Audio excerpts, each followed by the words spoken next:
Bonsoir à tous et bienvenue dans cette rétrospective de l'actualité de la semaine sur la télé du 21e siècle. Mais tout d'abord, le sommaire. Depuis l'assassinat d'un agent de la police en début de semaine en route banlieue de Conakry par des inconnus, le quartier Wanindara, situé dans la commune de Ratoma, est sous tension. Un jeune du nom de Mamadou Lamarana Diallo aurait été tué par balle par les agents de maintien d'ordre. Vous aurez le témoignage de sa mère dans ce journal. L'actualité sportive de cette semaine a été dominée par la journée de Ligue 1 Salam. Au compte de cette journée, le match le plus marquant a été la défaite du Orea face aux éléphants de Koléa lors de la 3e journée. C'est un ouf de soulagement pour le parti au pouvoir qui a bénéficié du soutien de la France à travers une note de reconnaissance de la victoire du candidat du RPG Arc-en-Ciel au sortir du scrutin présidentiel du 18 octobre dernier. Cette lettre d'Emmanuel Macron vient confirmer le 3e mandat consécutif du locataire du palais Sékou Touré. Toujours brève, dans une déclaration publiée lundi 30 novembre 2020 à Conakry, plusieurs membres du parti Bloc libéral accusent l'actuel président du Bloc libéral de détournement de fonds et de mauvaise gestion au sein de cette formation politique.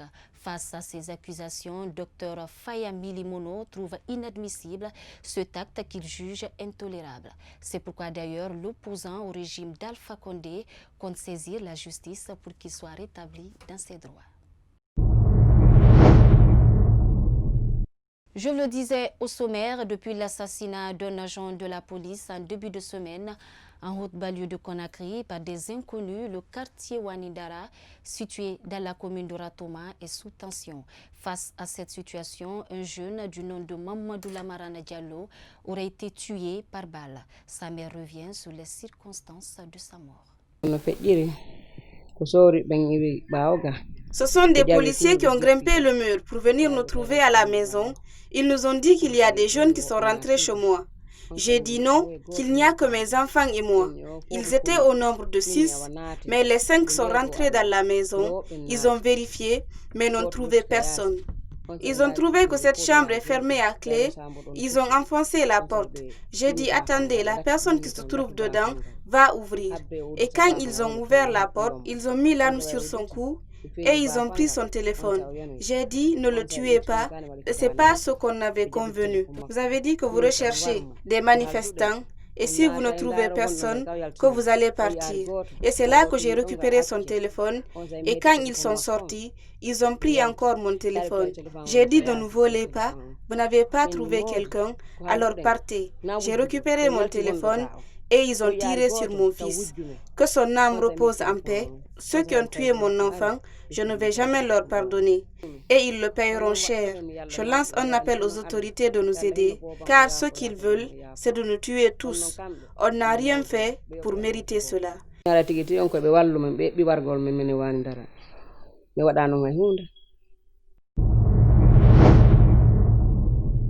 Récupération des domaines de l'État et le renforcement de la surveillance le long de la zone côtière sont entre autres des recommandations faites par le chef de l'État lors du Conseil des ministres du jeudi 3 décembre 2020. À cet effet, une commission a été mise en place. Suivez le porte-parole du gouvernement. Le président de la République a informé le Conseil de la mise en place auprès de la présidence d'une commission chargée essentiellement de l'examen et de la revue des baux conclus par l'État sur ces domaines.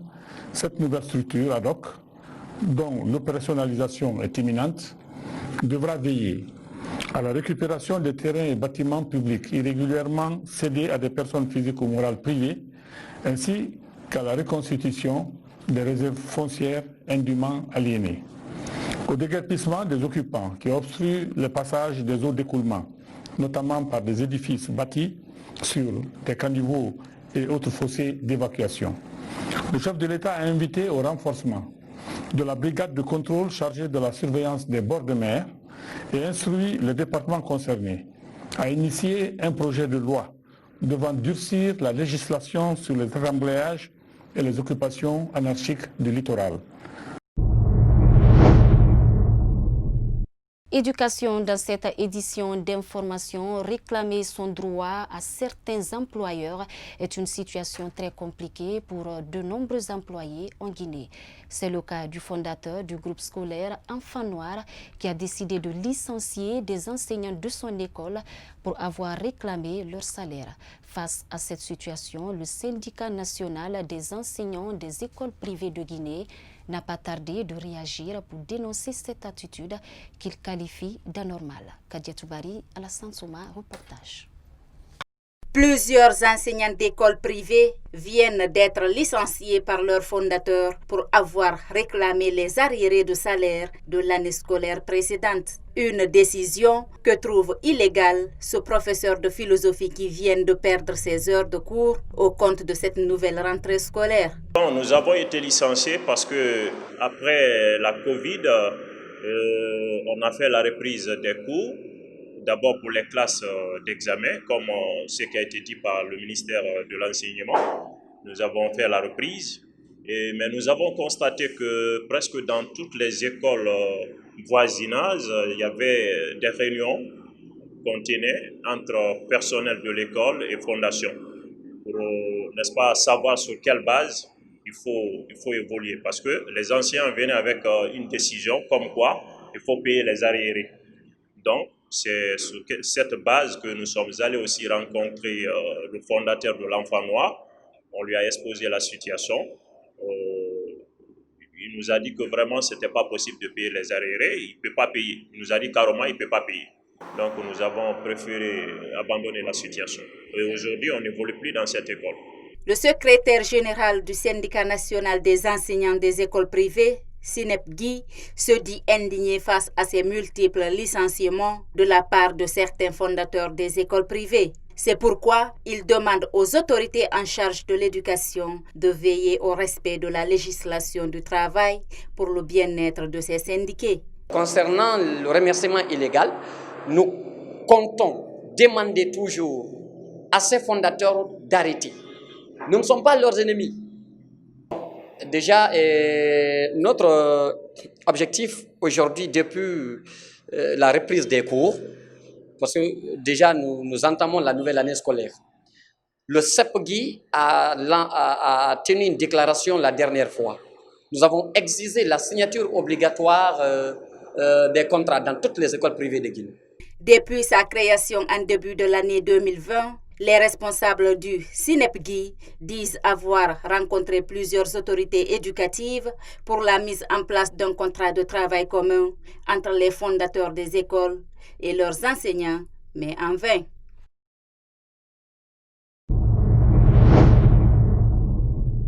Contrairement aux années précédentes, cette année, la rentrée universitaire a eu lieu au mois de décembre.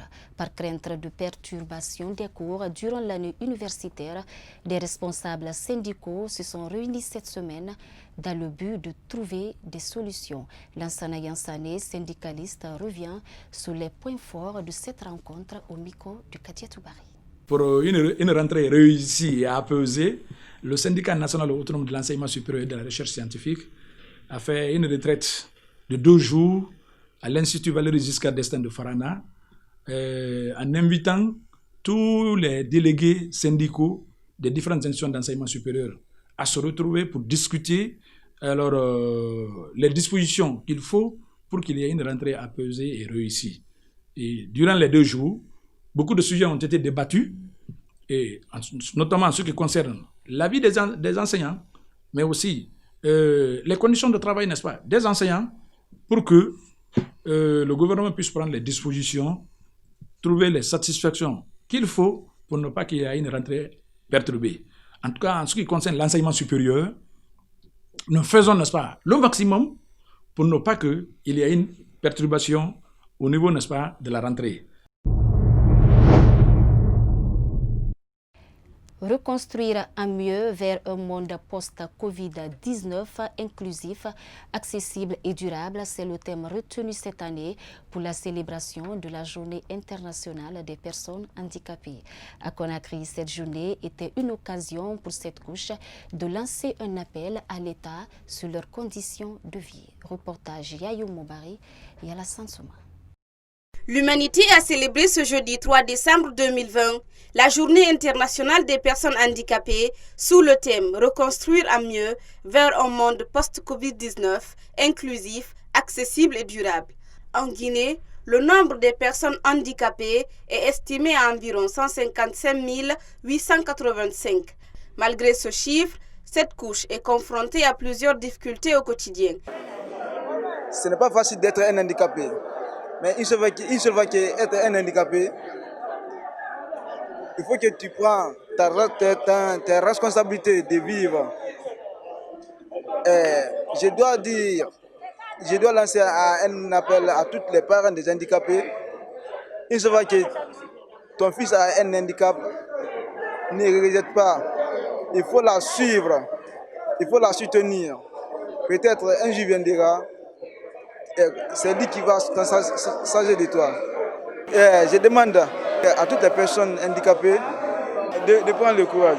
Dans son rapport sur la situation des personnes vivant avec le handicap, la Banque mondiale indique que l'inclusion sociale et économique de cette couche se heurte à des obstacles de diverses natures qui vont de l'inaccessibilité des bâtiments et des transports aux préjugés, aux discriminations et au rejet social, en passant par l'absence des appareils et de technologies d'assistance, l'inadaptation des moyens de communication et les carences des services publics. Une triste réalité que témoigne Elhadji Boubacar Diop. Il reste beaucoup à faire pour une promotion effective des personnes handicapées en République de Guinée. Notamment la nomination des personnes handicapées dans les structures de prise de décision à tous les niveaux, dont un ministre conseiller spécial du président de la République. Ensuite, il y a plus de 400 handicapés diplômés à travers tout le pays qui attendent leur premier emploi. Donc, le message, c'est de dire à la société guinéenne dans son ensemble que l'handicap, ce n'est pas une fatalité. Personne n'a choisi d'être handicapé. Parce que personne n'a choisi ses parents, autant personne n'a choisi d'être handicapé. Donc, d'abord, un regard très positif sur la personne handicapée. Parce que nous ici, nous sommes des citoyens à part entière capables de contribuer au développement socio-économique du pays comme les autres citoyens de la nation. En ce jour, 117 pays ont ratifié la Convention des Nations Unies relative aux droits des personnes handicapées, ce qui oblige les États en question à l'appliquer dans leur législation nationale.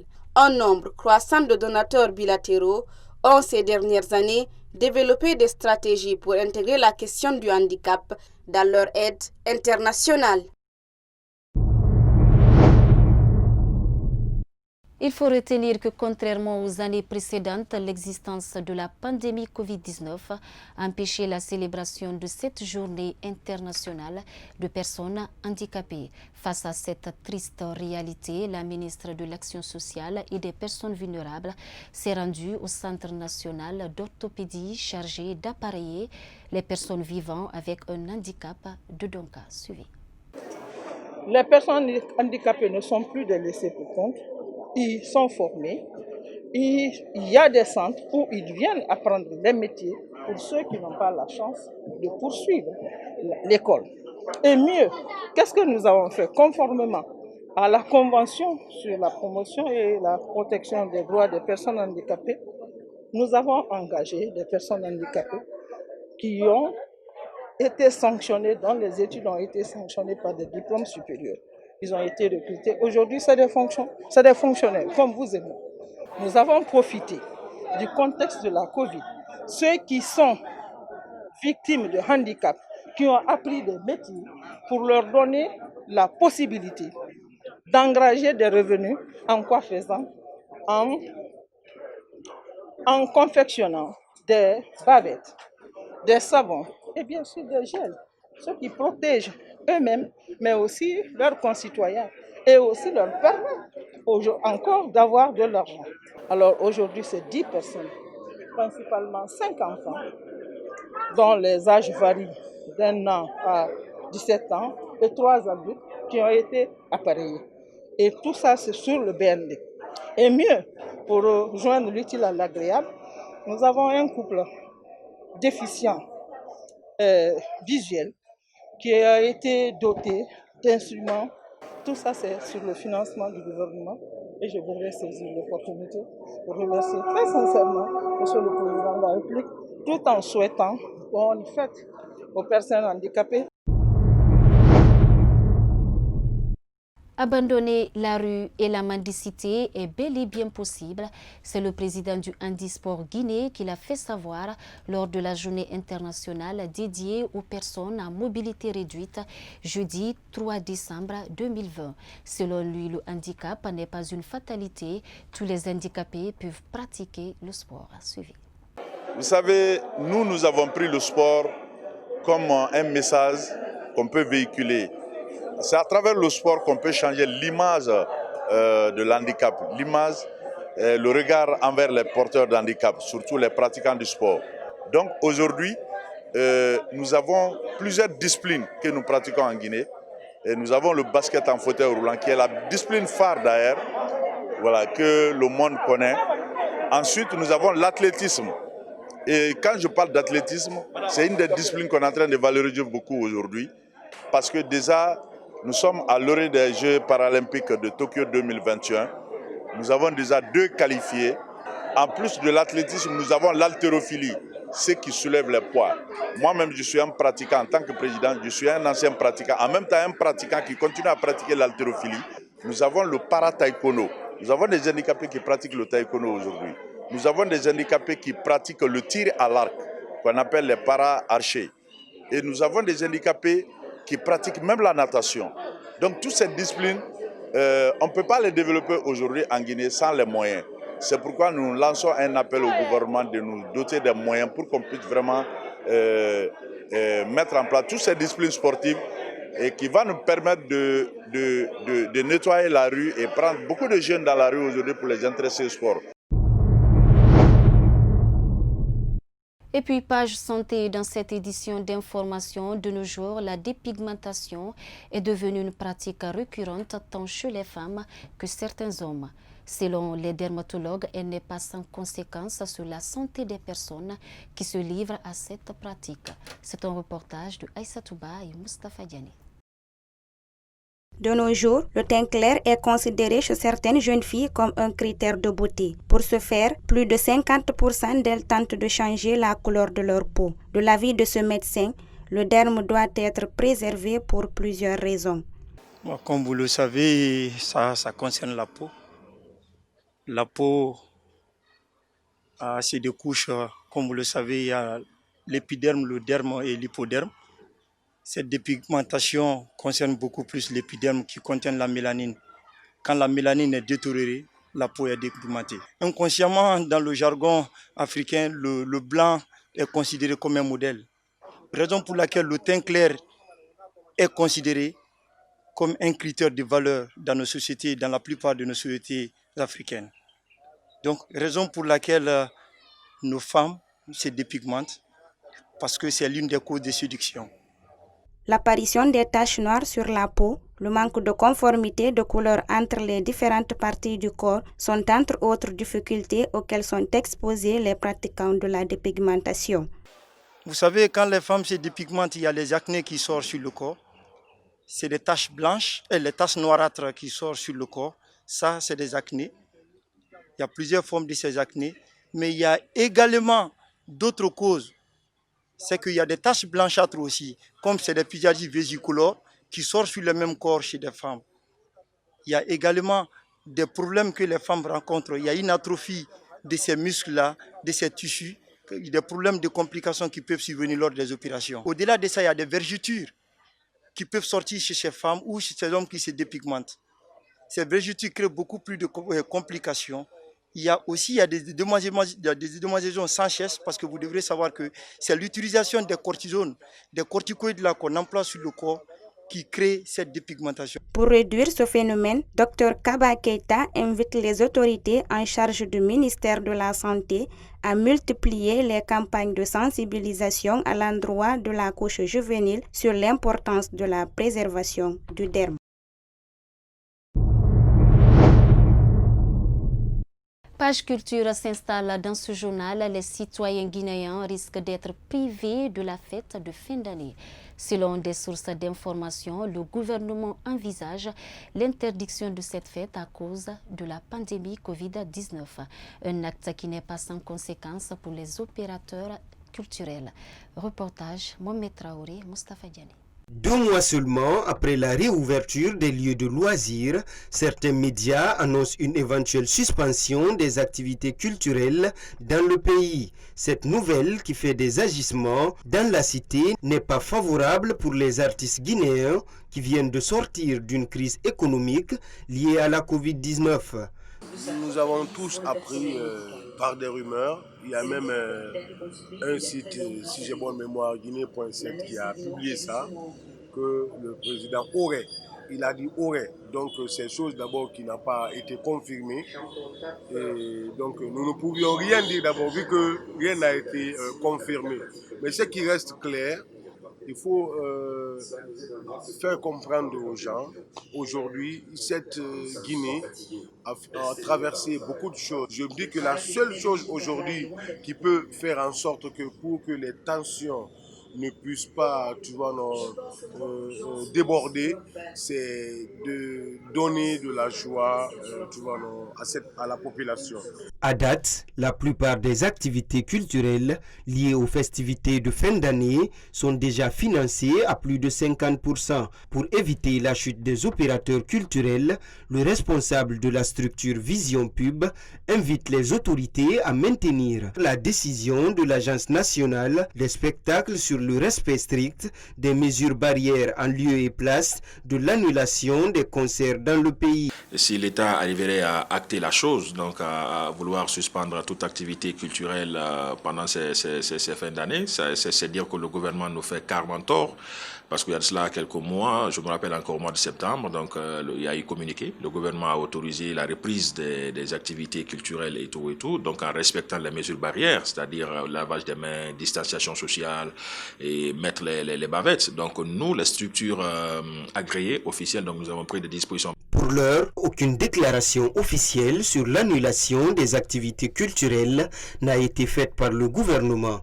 Cependant, les acteurs culturels demandent à l'État de se ressaisir de toute décision empêchant l'organisation des festivités en cette fin d'année.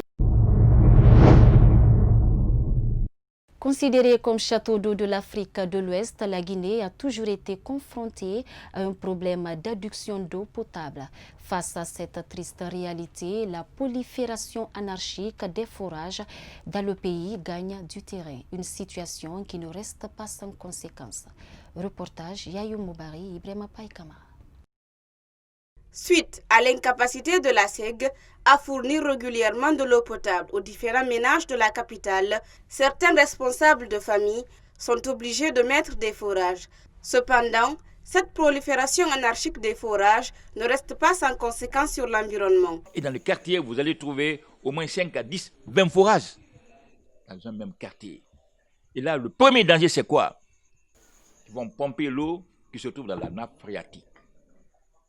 En pompant cette eau dans la nappe phréatique, le premier danger, dans 1, 2 ans, 3 ans, 4 ans, parce qu'un réservoir d'eau, ils vont épuiser le réservoir d'eau. Tous les jours, ils pompent tous les jours des dizaines de mètres cubes. À la longue, dans 5 à 10 ans, la nappe, elle est sèche. Le réservoir est vide. Si le réservoir est vide, pendant ce temps, les ingénieurs de génie civil, des gens qui construisent des bâtiments, ils sont en train de construire sur le même site. Alors que la géologie du site est déjà fragilisée. Ces bâtiments-là vont exercer une pression sur le sol. Et en dessous de ce sol-là, vous avez le vide.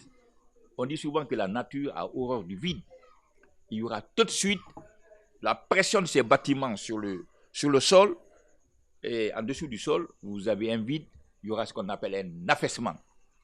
Le sol descend, le bâtiment subit des secousses tout de suite. Le bâtiment s'écroule.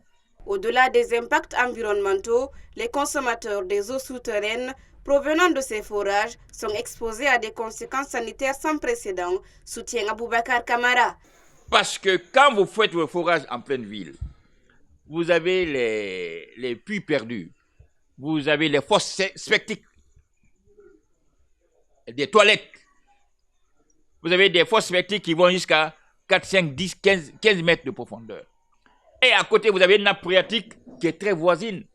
Et la nappe phréatique, c'est une rivière qui coule sous la terre. C'est une rivière qui coule. Vous pompez cette rivière-là. Et cette rivière-là peut ramasser quelques débris des fosses septiques. Et dans toutes les fosses septiques, normalement, vous avez des virus, vous avez des micro-organismes, vous avez des bactéries, vous avez tout là-dedans. Alors, ça veut dire que vous avez un cocktail de micro-organismes qui se trouvent dans cette eau-là. Après plus de 50 ans d'indépendance, la quasi-totalité de la population guinéenne peine à accéder à l'eau potable.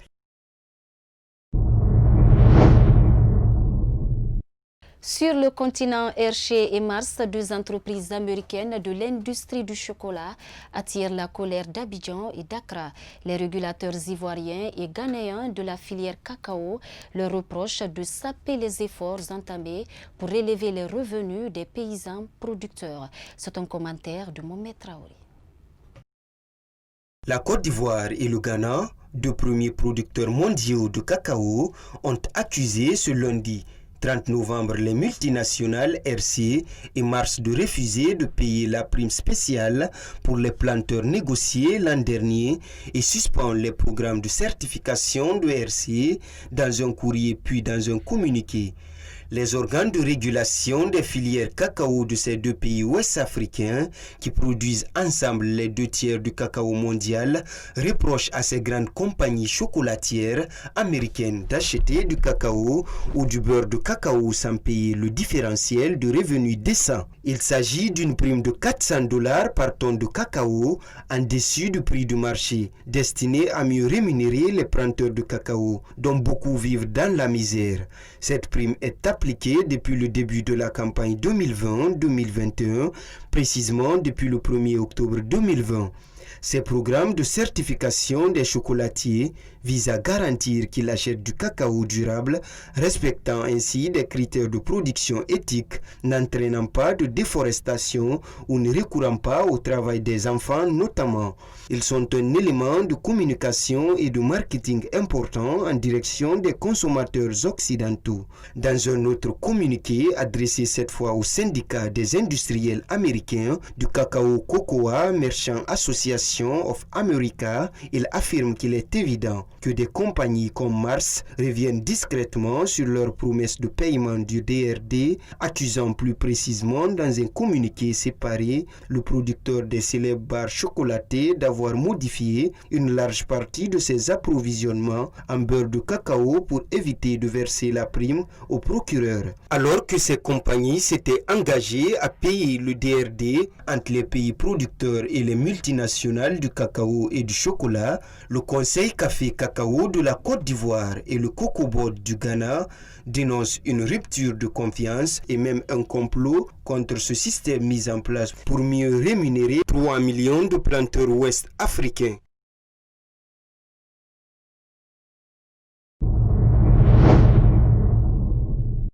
Cette semaine, l'actualité sportive a été dominée par la journée de Ligue 1 Salam. Au compte de cette journée, le match le plus marquant a été la défaite du Orea face aux éléphants de Koléa lors de la 3e journée. Les hommages de la Fédifoot rendus à Diambobo Baldé et ses poulains après leurs éliminations en demi-finale du tournoi zonal LUFOA Zone A.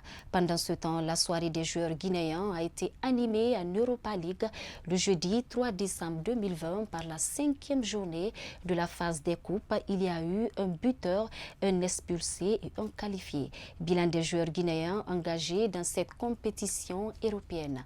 Mohamed Saliou Diallo pour le condensé de la semaine.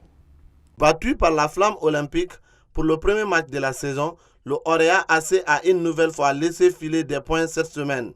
Cette fois-ci, ce sont les éléphants qui ont surpris le club de Lamine Ndiaye en encaissant 2 buts sans pouvoir marquer. Le champion de Guinée est sur un mauvais début de saison. En 3 matchs, les joueurs de Orea ne comptent qu'un seul point avec 2 matchs en retard, ce qui place les rouges et blancs de Matam à la dernière place, alors que les éléphants, qui décrochent leur première victoire, passent devant l'adversaire. Satellite FC coule en démonstration de force face au Louba FC. L'ancien club de Sadio Diallo a déroulé en s'imposant largement 3-0 grâce à des buts de Souma Ibrahim à la 4e minute Alpha Ibrahima Diallo à la 24e minute et Mohamed Bangoura à la 74e minute. Cette victoire permet à Louba FC de totaliser 6 points, alors que le satellite reste bloqué à 5 unités. Le Sili Junior de retour du tournoi qualificatif zonal, Djambobo et ses poulains ont été reçus par la Fédération guinéenne de football dans la semaine à son siège à Kaloum. Dans le discours introductif, le secrétaire général de la FEGI Foot, Maurice Akoy Koivogi, a félicité les poulains de Djambobo Baldé pour leur bon parcours lors du premier tour. Même si l'objectif final n'a pas été atteint,